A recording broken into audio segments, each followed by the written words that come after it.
This is Robert Goodman for Positive Strokes. I'm glad you have a few moments to listen to some information that I may have you about addiction, uh, people recovering from addiction. I am not a therapist. I'm not an expert. I'm just another recovering addict. Went through some things that I want to share with you that may help you along the way in your recovery. I want to talk about feelings. You know, in addiction, we process feelings just like everybody else. But what happens is our brain is like a computer. It absorbs all the information that we have learned over the years, and the trauma and the bad things happen to it. We get into a protective mode, and then we act a certain way. We may be upset, talk crazy, be violent. All these are protective modes in recovery or in addiction that we use to protect ourselves. But we must understand in recovery that these are just feelings. We can't act on them, and we can't act on in violence manner or any type of manner because these are just feelings. Our body and our mind processes the information of the past pain, and when the circumstances look like the same, what happens is that this information triggers the past information, pain, and you have these feelings, and then you have the present pain and feelings, and they all come and hit you at one time, which makes you be overwhelmed.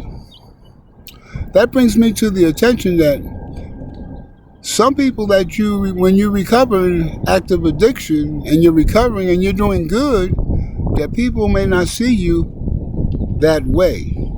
They see you as the person that you used to be. They're not seeing you as the person as you're becoming, and they're not seeing the work that you're doing to stay clean and sober. So they may judge you on your past as your present. But the interesting thing is that feelings are just feelings. They're not facts. They're just feelings. And so when these feelings comes to us and overwhelms us, we lose control and we make bad decisions. For 40 years, I've made bad decisions on feelings. It took me down the road of hell that I will never want to experience ever again. And the reason why I do these videos and talk about addiction is because I don't want nobody to suffer like I have suffered all my life. Yes. The degradation, the shame, the humiliation that drug use has brought upon me has been overwhelming at times and very painful. But as I recover and I learn this information that I learned, the program teaches me to forgive myself that I wasn't that person. It was the addiction and my need for the drug to cause me to act that way and act in that manner. That I was not made to want dope on a regular basis. I crossed over at some point in the line in my usage that it became a pleasure to a need. Yes, a pleasure, and then it became a need. Today, I'm happy to say that I'm at peace with myself because I'm working diligently and very hard to keep the focus on myself and to do a very good job on making my life better. Some people may not see it that way. They may see that as an ulterior motive behind everything that you're doing because of your actions of the past. Once again, being judged for your past. I can't change people, places, or things. And that's one of the hardest pills that I have to swallow on a daily basis.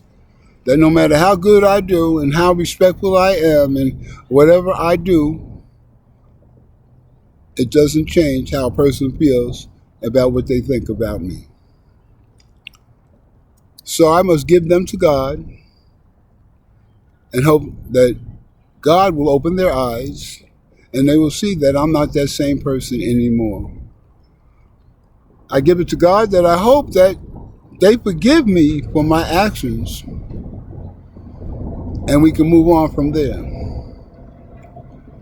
That's all I can do. Clean my side of the street. I want to address the family. For a person to say that they can't handle it no more, their addiction, and to come out here and come and get help from a treatment center, they have to look at themselves. I had to look at myself. I had to look at all the things that I did. And that's a lot of pain, humiliation, shame that I had to look at. The people that I've harmed and the things that I've done. I had to look at all these things. And as you get clean and sober, you look at these things square in the eye, not medicated. In turn, your body is changing. You're going from one drastic situation to another.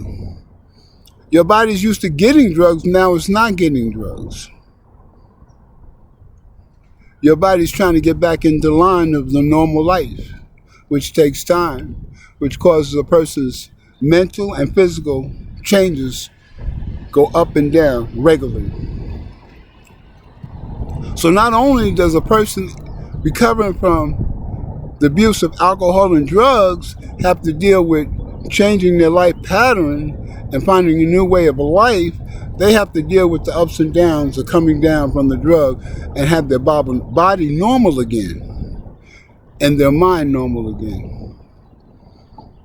It takes 1 year for drugs to get out of the entire system of your body. 1 year. It takes 2 to 5 years for you to retrain your brain to another way of thinking. So this is not a process that's overnight. This is a process that takes time. But as you do one day at a time, days turn into weeks, weeks turn into months, and months turn into years. And you'll reach far more blessings than you ever know. That's why in recovering addicts that are addicted, we call ourselves a family because we understand the pain that you are going through. I understand the pain that you're going through. I understand the pain that your family is really pissed off at you and talk down to you or talk about you on the way you used to be and how they feel. And you're trying to recover and show them that you're doing the right thing, but they're not hearing you because you done told the story so many times just to get your drugs or your alcohol. I understand that. But our arms are open to you because we want you to get it right, because just this period of time, I done seen so many people leave, come back in worse condition than they came. And it hurts my heart that they had to go out there and suffer some more. That's why I give these videos, to give some information to help those get a true understanding of what addiction's all about and what goes on the path of recovery. The path of recovery is a hard road. We have people in treatment centers that have been addicted, that have recovered, got their credentials so they can help other addicts. But you got to understand too that they got to deal with their situation too. After they do their work and try to convey the message of giving information to help another recovering addict, they got to deal with their addiction too. They're recovering. They have to deal with the steps that they have to make sure that they don't go back out and use. But they've dedicated their lives to help those trying to help themselves. This is Robert Goodman for Positive Strokes. I hope you got something from this video and some information that'll help you. Today I'm enjoying the lovely park of Tucson out here, and it's a beautiful day. Sun is shining. If I was using and abusing, I would not even see all the beauty that is bestowed upon me. You'd be surprised how clouded your eyes are And like I tell you, every day that I live, I say, drugs have made me a dope. Now I have hope. You take care.